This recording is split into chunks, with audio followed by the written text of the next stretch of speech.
Magandang gabi po sa inyong lahat. Nandito na naman po tayo sa ating programa kay Inday Charot Charot.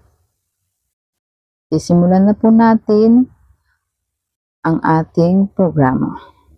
Ang babasahin po natin ay liham mula kay Dina. Magandang gabi po sa inyo, Inday Charot Charot, at sa mga inyong taga-subaybay. Ako po pala si Dina, 45 years old. Sumulat po ako sa iyong programa upang humingi ng payo. Ako po ay single mother dahil sumakabilang bahay na po ang aking asawa. 5 taon na rin po kaming hiwalay. May 5 po kaming mga anak. Kaya po, napilitan po akong lumabas ng ating bansa para sa pangangailangan ng aking mga anak at lalo na sa kanilang pag-aaral. Nang makarating po ako dito sa ibang bansa ay marami po akong nakilala sa chat o sa personal man.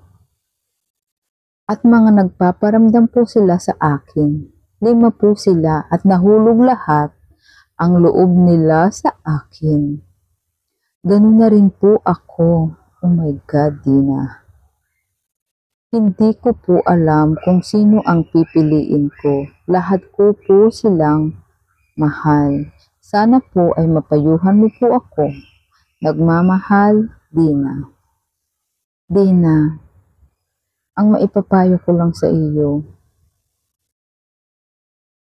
Kung sa una ay hindi ka na nga sinwerte, aanhin mo pa.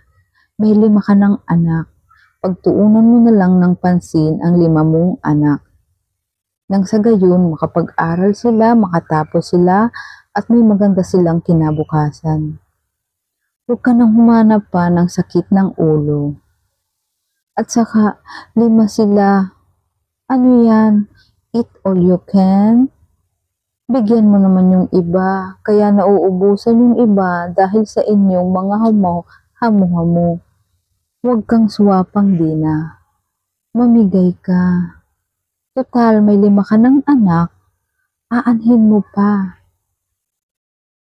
Ang isa na namang sakit ng ulo. Kaya kung ako sa iyo, magtrabaho ka para sa 5 mong anak. Makapagtapos ng pag-aaral ang iyong mga anak, napakasarap nun. Hindi mo na kailangang magpakasarap pa. Pero, ikaw yan eh. Hindi mo naman